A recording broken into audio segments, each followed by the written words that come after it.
Hi, this is Diego, and welcome to another episode of the Candlepower Hour Keys to the City, fueled by ElectraCast.com. We are here with the second edition of our interview that we had with Mark Gemini Thwaite, and we are here now with his partner, Ashley Bad.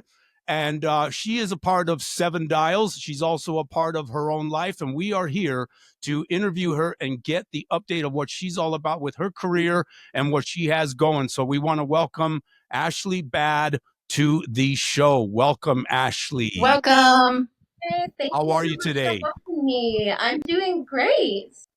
That's I'm doing good. great. Let's get right to it because we do have a lot to talk about.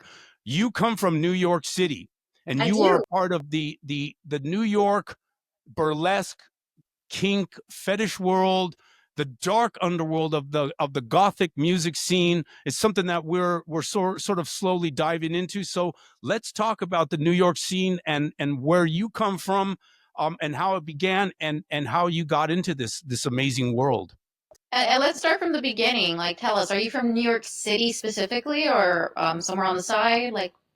Yeah, so I'm actually born and raised in New Jersey, in Hackensack, New Jersey, which is like basically a suburb of New York City because it's only 15 minutes right over the George Washington Bridge. So I always had access of going in and out of Manhattan for majority of my life, and I was a Catholic schoolgirl. I went to an all girls Catholic academy, and when I was really What young, I school? just What was the felt, name of that school? yeah, Immaculate Heart Academy. Immaculate Heart. Blue Ribbon School, yeah. And, it can be, Catholic school was a very oppressive environment. And I just knew, even at a young age, that the music that I was getting into as a teenager was very different and it was very dark. And I wanted to escape, that the mindset of the girls that I went to school with, everyone liked the same type of music. And I realized what I was interested in was very different because, with websites like MySpace and Napster, I was downloading, goth music and rock music. I was just like, I need an escape. So the first thing that I did was I would just hop on the bus and sneak into Manhattan, and I would just figure out like where are the clubs, where can I find the music. I was going to metal shows, and I found a friend that took me out to an underground event where she told me that she was a spanker. And I was like, what is that? And she's like, do you want to come with me and maybe make some money? And I was like, sure. I was only 18 going on 19 years old. And we went to this little underground club in Chinatown, and it was my first fetish party, and I was like, ooh, what's this? And no one knew that I was under 21. And that was my first exposure, just kind of like meeting a friend who was like, do you want to come do this naughty thing? And I was like, yeah, absolutely. You, And you I know was hooked that's from that then on. Goth music was that playing, that's the industrial. that's shocking and hilarious at the same time that you took that call and went there. What was it like when you walked into that building and what did you see right away? What was your first reaction? Right away, I saw, people in leather and latex, and some people who were not wearing very much at all. And I had nothing to wear, so I just was wearing like a leopard print bra and panty set, and and fishnets. That's all I could find, and that's all I could afford at the time. And I saw all these really amazing outfits, and I was like, this is amazing. Where can I find more of that? Where do these people get their outfits from? It These are things that I had only seen online. And yeah, I just knew from then I wanted to go to the next party. And the promoter for that event was supposed to pay my friend and myself, and he didn't that night. So he kind of lured us out, not knowing that I was underage, to go to the next party in New Jersey. And one thing led to another, and I kept getting sucked back and kept getting into these gigs until I eventually found myself dating someone in the scene, and I just kept going back because it was the music that I loved as well, not only the fashion, until eventually I found myself hunting down people that I knew who would wear latex. I hunted down a designer and I was like, how do I model for this? How do I become a part of this world? And that's how I got into latex and fetish modeling because I just kept going out to clubs until I met someone that would give me a chance. Yeah. When you were going to the Catholic school, was this during the time where they would still spank students for getting in trouble? Like, is that where it started? No. That's really old school. No, the nuns were very, very strict, and they would tell us, they would make announcements in the morning and say that thighs were ugly because girls would want to roll up their skirts whenever we'd have like a boy from like our brother's school, because we would do events with other Catholic schools that were, you know, also non-co-ed and only had boys. And if we saw a boy or a priest or a brother, girls were rolling up their skirts all the way up past their thighs. And so there was always a little bit of that naughtiness going on. But yeah, no, it was not the time of spanking, thankfully. Because When Well, from when what you, I've heard, it seems like a lot of people who grew up in like Catholic schools ended up like going the opposite direction and ending up in these things or ending up gay or something. yeah, I'm from Catholic school. I graduated from Cathedral High School, and what it did to me was it made me learn all about the history of Catholicism. I have a respect for it because of my family, but it definitely Catholic school drove me away from Catholicism. yeah, And so I guess I have that them to thank. But my yeah. question is, when you were in high school, were you in a clique that sort of found that same world, or were you all alone? Were you a loner in that school looking for that direction? It's funny because I ended up going to my Catholic high school with a couple of girls that I knew that also went to the same grammar school. And we just started to kind of grow apart. And I was called a goth as early on as I can remember, where girls were saying, I think you're becoming goth from the jewelry that you're wearing. And there wasn't much that you could wear or do. We're all wearing the same thing. We're all wearing uniforms. And I ended up becoming very alone. It was very much like the film Mean Girls, where because I was different and I had different interests that were considered dark, girls didn't really want to associate with me, so I ended up going to lunch on my own, and I kind of just had to look at other girls who may have possibly been interested in the same thing as me. So I kind of befriended the witchy girl, and then I one girl that seemed like she might have been gothy, and another girl who sat behind me in chemistry class who was reading, you know, a Chuck Palahniuk book, and I thought that's very alternative. Fight Club, and it seemed very dark. And I would kind of ask them what music were they listening to, and there was a girl that was interested in The Cure, and I had to make friends with a very small group of people because there really wasn't anyone else who thought I was cool. They all thought I was really weird. I was the vampire girl at school. That is so awesome. When you went to that club for the first time, were you still in high school? I graduated high school at 17, so I was already in college. Yeah. Okay. And where were you going to college? Where'd you go to college? Fairleigh Dickinson, which is also in New Jersey. It's like a small private college. What Okay. With did you study in college? liberal arts, broadcasting, and communications, because I wanted to do something artistic and I really wanted to take a film course just to kind of appease my family. Do you And it feel was, like you ever applied it? I'm sorry? Do you feel like you ever applied your degree on anything? I think when it came to film and broadcasting, yeah, I'd say that how I present myself on stage and how I do interviews, I think I learned a lot from college on how to compose myself, I'd say. Yeah, Hmm. because for a while I thought if there was anything I could fall back on, maybe I'd be a news anchor or something. So your career just sort of took off, and you were able to use college as a stepping stone and as something to get some good knowledge, and you moved on, which is actually really cool. So now in New York City, the scene that you were in, the Gothic, the fetish world, the burlesque world, what was it like in New York City over there at those clubs, and how does it compare to the scene in LA? We'll talk about LA later, but what was the scene like in New York? New York was still very, booming club kid, I'd say, era, which Were was there a lot really of goth Oh, like club? the Party Monster era? yeah. What I loved about it was my first big fetish party that I went to.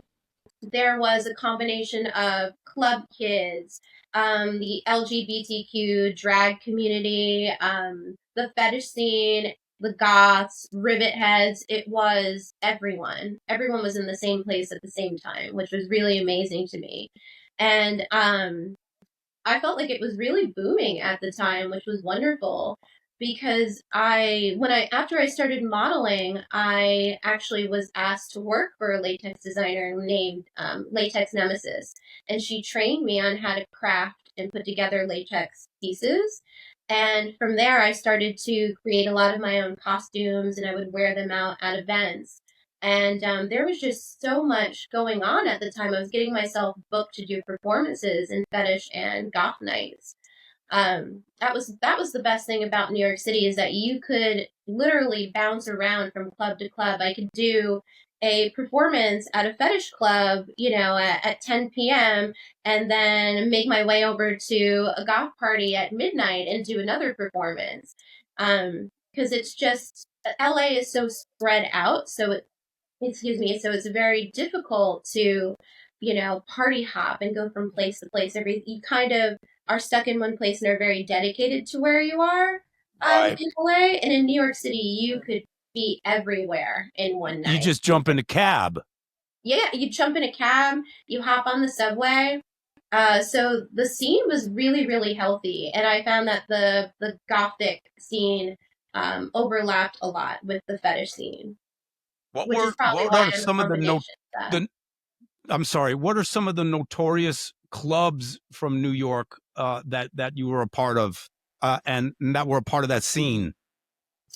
Yeah, so I was a part of a fetish party called Smack. That ran for 25 years, and the Fetish Marathon. That was the fetish party that people would fly in for every year for like 25 years. And then its sister event was called Stimulate. There's just a number of parties. I was the second wave of fetish night. So I don't go, thankfully, I don't go as far back as the black and blue ball. I think there was one that I went to at the time. But yeah, my generation was Smack and Stimulate. And the Baroness, who was a very, very well known fetish designer, she had a store on the Lower East Side slash East Village, and she did her annual event. Um, yeah, so those were the biggest events I'd say in New York City. And Did Now, you there's all ever work a show with Amanda Lepore? I have actually when I started performing with the voluptuous horror of Karen Black. Amanda Lepore is such an icon that she was everywhere. You never knew where you would run into her. She primarily was at like Suzanne Barsh's parties, which was more of the club kid gay scene. But I've crossed paths with her many times. I have pictures with her from when I performed with Voluptuous Horror, which is awesome. Oh, that's great. Yeah, we could add those into this video post.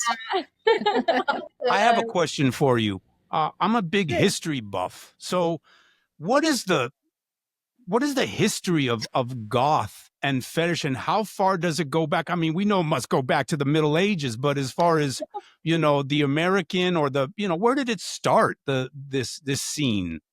Betty Page, was Betty Page a part of it? I'd give a lot of credit to Betty Page, absolutely.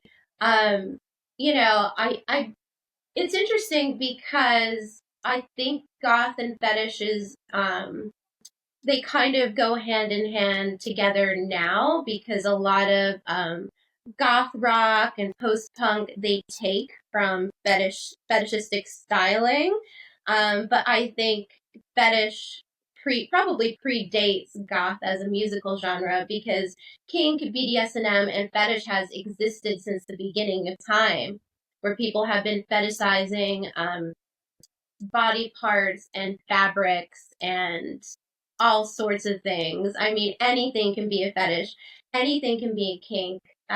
So fetish goes back to, I want to say, the beginning of sexuality, and it was just over time that it became more acceptable. I'd say certain Right. kinks and certain fetishes where music would just pull from whatever kink became acceptable at the time. I feel I like I guess think it was the I guess 70s was when cat suits and latex started to become very popular. Well, And here's it was, another question about that because it tends to usually be like gothic or dark wave music, but is there ever like fetish and kink that takes from a different genre that you wouldn't expect? like country western Yeah, like is there country kink parties? I don't fitting. know, like yeah, I mean there's all different themed events everywhere in the world because BDSM and kink does not have a musical genre set into it. We just tend to associate, the BDSM scene with things that are dark. So you tend to hear darker types of music. But I'm sure that there is a country BDSM fetish party somewhere in the world going on. There's got to I've be definitely the South. Japan. absolutely worn a like latex cowboy outfit more than I can count. Like on one hand, This could be the beginning of a trend. yeah. I want to ask you because we will talk about your fashion line and your t-shirts, but I want to ask you before because we're still in New York. Um, Explain to us the voluptuous horror of Karen Black, and that's a very interesting group. What explain? Yes, so I've been a fan of Kimber Fowler, who's the lead singer and brainchild of her glam punk, future feministic, future feministic, art extravaganza. She is a powerhouse and an icon in her own right. And she's also a New York City artist who she originally is from California, who she's been making music for a long, long time. And I saw her band play. I want to say it might have been Bowery Ballroom or Webster Hall because I'd seen her a few times. And she made an announcement on stage that she was like, if anyone wants to be a part of the band and to become a girl of Karen Black, just let me know. Just reach out. And my partner at the time was a party promoter, and I was like, how do I reach her? I want to be a part of her band. And in her band, all the girls are nude, but not really because they're covered in full body paint, horror style, and these gigantic wigs with a huge bow. And her music is all very punk rock and awesome and amazing, and they're all very feminist statements, and she means so much to so many people. And I was like, I want to be a part of that. That's the kind of performance art I want to be a part of. And so my partner at the time was like, I want to book her. I'm going to book her for Halloween. And I was like, yeah, you should absolutely do that because I want to talk to her.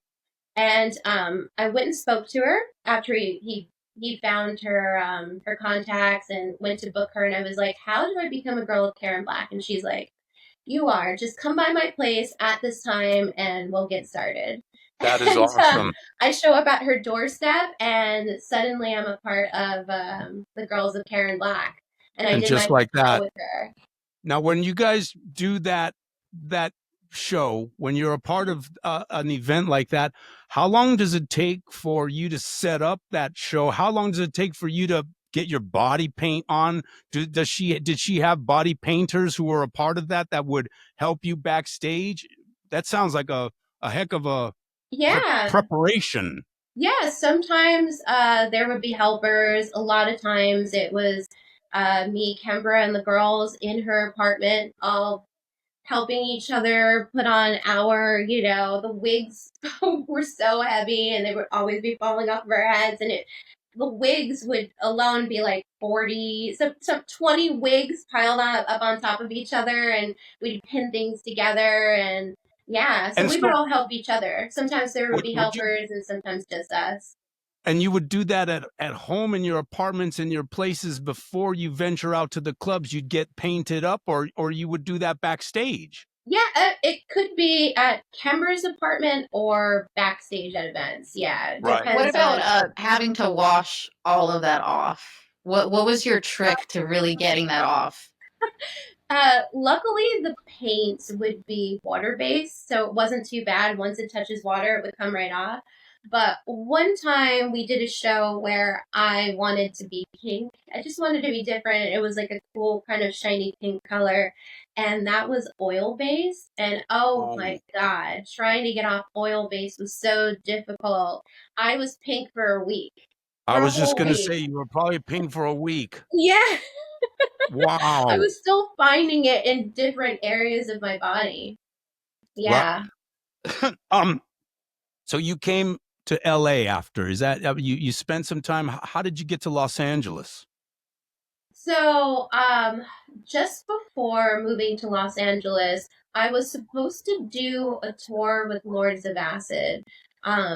Mark, my husband, who you guys know, Hi, he, Mark. yes. Hey.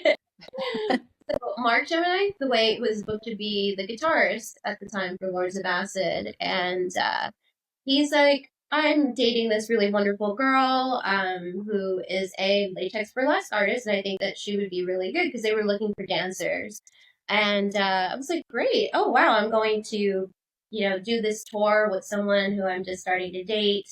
And I was like, this is going to be amazing that I get to do all these shows. And so I packed everything up in two gigantic suitcases. And I was like, okay, I'm just going to be coming here to do this tour. I didn't know if I'd be living here or not. I just thought, okay, this is a part of my career. I'm dating someone new. It's going to be awesome. And as soon as I arrived with these two gigantic suitcases and we do the first day of rehearsal, the whole world shut down. COVID happened and everything stopped. So after that, Mark and I were living together here in LA because there was no place else I could go. My parents were like, do not come to New York City because things were really, really bad. Oh, right. Yeah, for I COVID. remember.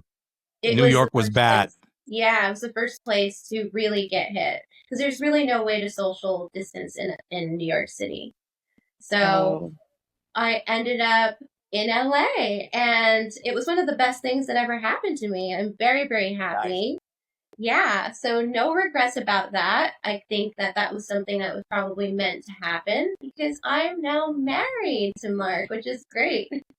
Congratulations. I was going to ask, Congratulations. where Well, did you thank two you. meet? How did you meet? Oh, we met, oh man, I think now it was 15, 16 years ago. When he was still playing guitar for Peter Murphy, and he would come out to some of the events that I was a part of. So I've known Mark for 16 years. So we were just friends. I didn't really expect anything to happen until so many years later. So we already were very familiar with each other, but we Right. only saw Very each nice. other in passing. Very Yeah. nice. So in LA, you settled during the pandemic. So it was, I guess you could say it was sort of a forced settling. Mhm. but now you're happy, and it was a great decision for you. How did you settle into LA, and what were your first ventures as a new resident? Yeah, so I'd say I started performing at Bar Sinister for the Vampire Ball. I did a couple of their pre-parties as a performer. I was still able to travel, doing my latex shows as I've always done, because that, you can fly around to different cities, so that didn't make that much of a difference. It just made my world larger, if anything. And yeah, and I just started to perform for a lot of the underground fetish events here. And during the pandemic, at the same time that I was, well, till the tail end of the pandemic, I started making music with Mark. So I was doing a little less performing, um, and I started to move into the music realm. I Did had you find it? Did you start with the DJing or did you start with singing? So, prior to Mark and I getting together, I had already written a bunch of songs, and I hadn't let anyone really listen to them. And Mark was, during the pandemic, he was working on a lot of projects and obviously had a lot of time. And he gave my music a chance and gave it a listen. And he said that these were really great songs. And helped me finish quite a few of them and urged me to put them out and to release them. You have 3 singles that you have released on Cleopatra Records. Yes. That Yes. that's very nice. And then you also are a part of Seven Dials, and you did the Obsession single, which is absolutely amazing. Thank you. Thank you. Yeah. So I'm not a member of Seven Dials, but I'm just guesting You on did record. a guest stint on Yes. the A single. feature. Yeah, Yeah. Yeah. that's real nice. Very very Also, nice. you did a cover of Madonna's erotica song. What made you choose that? Oh, I've been a huge fan of Madonna for majority of my life. So that was just such an easy no-brainer to want to put out erotica. I've been wanting to do that song for a long, long time. Now, Yeah. were you a Madonna fan because of the gigantic New York connection that she had? I remember she was just huge in New York City with all the Yeah. girls there. Or Of was course. that like a song that you performed to a lot and you're like, hey, I should sing this someday? Yeah, it was just a no-brainer. She's just been a part of my whole upbringing, and I love the whole Nice, sex era of right? Madonna. Well, So she's she's a definitely. huge inspiration. I think Madonna has a lot to she gave a lot to the goth, the fetish world with her wardrobes and her performances. I think she's a big, how do you say it, A she's fashion icon. a Yeah. fashion icon Absolutely. and a gothic and fetish fashion icon. So I think Absolutely. she's right up there in Yeah, that she's the genre. queen. Absolutely. Now, let me ask you this, because I asked earlier, now that we're in LA, what's the difference between the worlds of LA and New York as far as the underground world of burlesque, fetish, and the scene? Are they completely different? No, I would say that there's a lot of similarities between both coasts. Um, The only difference I'd say is because the weather is a lot nicer here and not as harsh, that I think you get a lot of really stylish and open, comfortable people when it comes to a lot of the underground parties. New York City is also, one of the most stylish places in the world, but I think that there's a a greater comfort level when it comes to nudity and BDSM, and I sometimes think that that has to do with the weather here. So you see a lot of things that are more, in my opinion, what I've seen recently is that it's more bondage in LA, and then in New York City, I find that it's more about latex. That's the All only right. sort of difference that I've been seeing recently. Right. Now, I have a question that a lot of people are probably wondering. And when you go to some of these events and these clubs at night, do things get freaky too? I mean, is there an element that is, some people would just sort of be shocked to see? If you're a part of the scene itself, I don't think anything is that unusual or freakish. It's just people being comfortable with who they really are, I'd say. Yeah.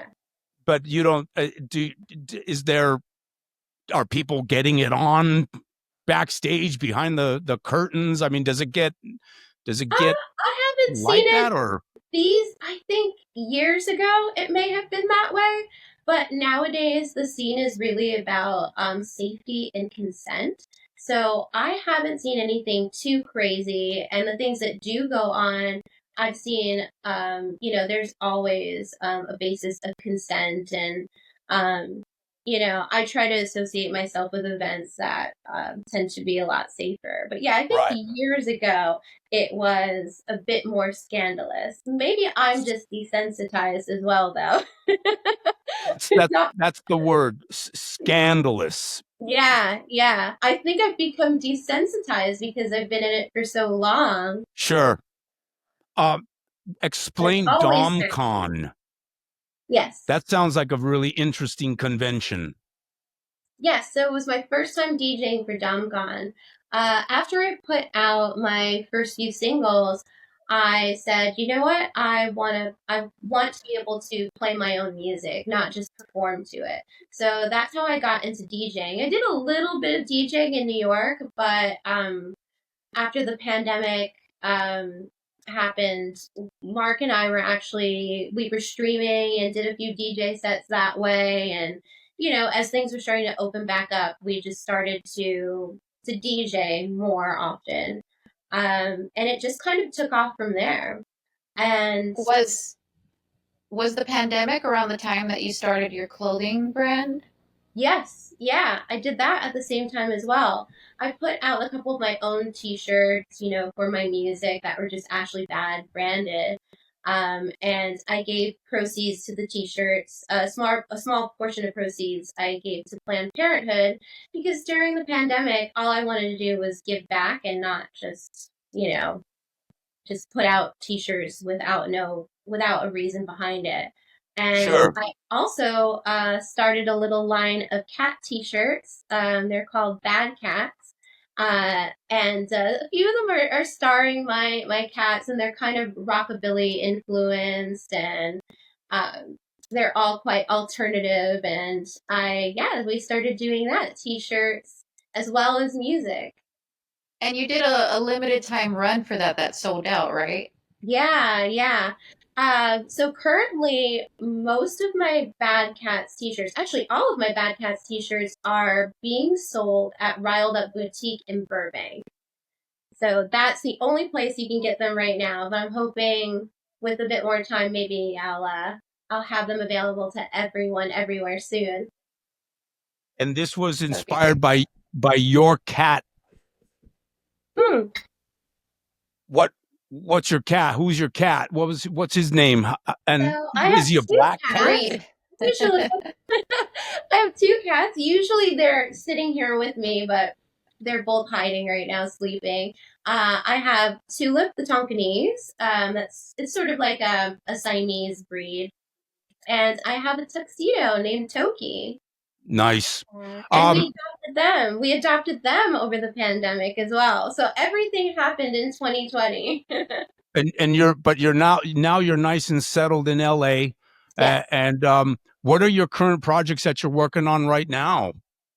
So right now I'm working on an album. So that's what I'm Wonderful. really interested in getting out there whilst Wow. I'm DJing in the Can we meantime. get some information leaked out, or is it still kind of like under wraps? It's still under wraps, so I'm not going to say anything. And you're collaborating with Mark on this. Yes. Yes. Awesome. That's great. That's great to know. And we look forward to hearing this music when it comes out when it gets Thank released. you. Thank Sorry, you so much. fumbling words. And so now I want to just for all the people that we have here and Hold on, Lulu. Sorry. Sorry. Lulu, stop. oh yeah, Sorry. she's got Sorry about her that. dog there. We love that you came on and gave us all this amazing information, because this is a world that I don't know a lot about. I actually walked into a fetish club once to say hello to a bartender who invited us over for a drink. So we went there to a club on Melrose, and when we walked in, it was fetish night, and it was a shocker for us, and it was actually pretty hilarious. We stuck around, we had a couple of drinks. People were coming into the club wearing civilian clothes, I remember, and then dipping out to a dressing area and then reappearing in bondage costume, and it was pretty interesting and fun night, to say the least. So I've experienced that. It was definitely LA. So there's a That's good vibe awesome. here. And now, are you still DJing here in LA? Yes, I am. Yeah. Okay. My consistent gigs are the Vampire Ball. I do all the West Coast events. I'm their main DJ for the Vampire Ball on the West Coast. And And what do you go as a DJ? What do you go as? How do I people go as find you? myself. Yes, DJ Ashley Bad, and I'm always in latex. Oh, so when you DJ, you're in full costume, and you DJ as that. Oh yeah, absolutely. Oh, that's Yeah. great. So have you ever been asked to DJ at a non fetish or burlesque event and show up dressed as you do to shock people? I'm trying to think. A lot of the events that I do are all mostly alternative rock and roll, dark wave, goth, and post punk. So I don't think that I've been that shocking to, Okay. when I'm working within those genres of music, because everything's Right. very rock and roll. So I think that people are, if anything, they're just inspired and enticed by it. I do Right. sometimes wear some pretty out there, loud colors, which sometimes you don't see in dark wave clubs. So that Oh, would probably be the only Like yellow or something like yellow, that. okay. orange, glow in the dark turquoise. Oh, that's fun. Yeah. What is dark wave music? Like, give us an example of a dark wave band or sound. Oh my gosh, there's so many bands that are dark wave besides myself. I guess I fall into the dark wave category. Is Clan that a of new Climax category? be one. I'd consider Depeche Mode as a dark wave band as well. Okay. All right. Now, in closing, as we get to the end, I want to ask you, because you took a bold step out of school and went to a party and discovered this fetish world, and you fell in love with it right away, which I Mhm. think is amazing.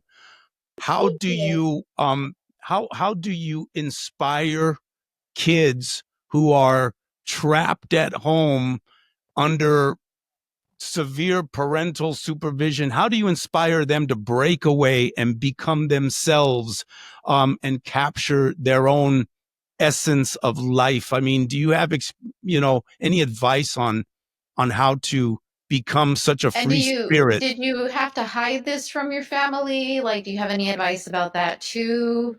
Oh yeah, of course. It was definitely a risk, going out on my own and not telling my parents what I was up to. Luckily, I do have very open-minded parents, so I didn't tell them about the fetish element of it first, but they knew that their child was into, rock music and stuff like that. So they knew that I was going out to parties that were kind of rock and roll in their opinion. So hopefully these kids that want to break away and find themselves, hopefully that they're of age. You should definitely not do what I did and sneak out underage, as fun as it was. Yeah, but yeah, you don't want to maybe end up at a Diddy party. So, you want to be safe and you Yeah. at gotta be least safe. a little more mentally developed.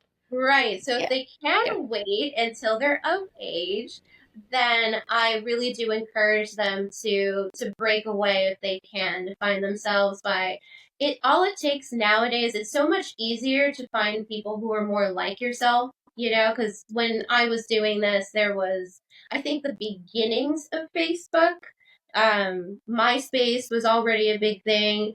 Now it's just the access is already there for them, which I'm so happy about, because I wish that I was able to just like go online and join a group. And I did find listings later on from MySpace and Facebook and places like that.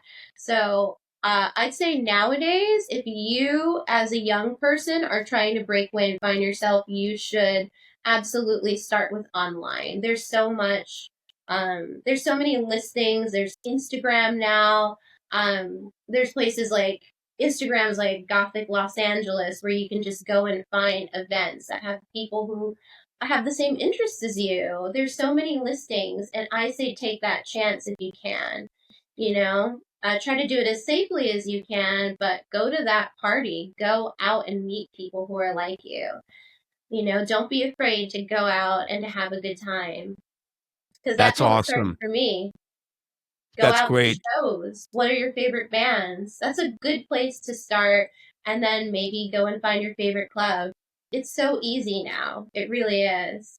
I know some kids don't have cars, but now you can try to get into an Uber, bug your friends, get together. I think that's number one, isn't it? To get It is together, number make one. friends. Right. Find your community. Yeah. Yeah, find your community, exactly. Yeah. It's all about community. Yeah, they're all out there. There are people who are just like you, who are interested in the same things. They're all out there. Ashley, this has been an amazing conversation, and it's been full of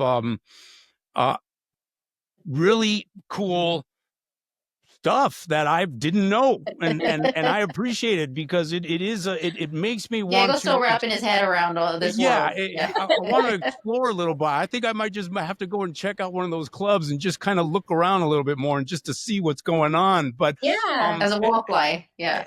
everybody, this is Ashley Bad. She's an amazing person, and if you want to, I encourage you to listen to Obsession by Seven Dials featuring Ashley Bad. They do an amazing rendition of this incredible 80s song from Animotion, and all the other Seven Dials stuff. So Ashley, thank you for coming on this show. We wish you the best, and definitely stay in touch. And we can't wait to hear your new album. We look forward to your new album. Come back and let's listen to it, and we'll talk about it when it's done. Absolutely.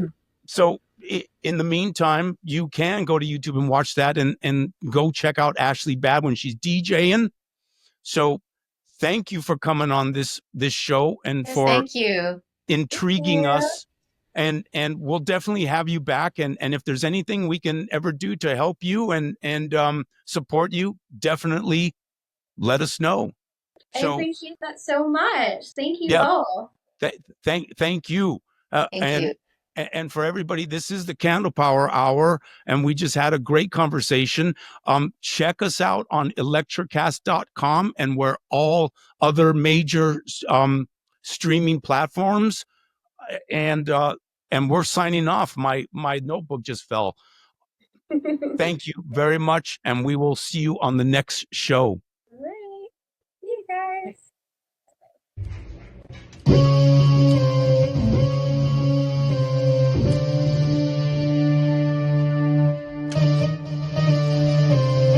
Sit, Lulu, sit. Powered by ElectraCast.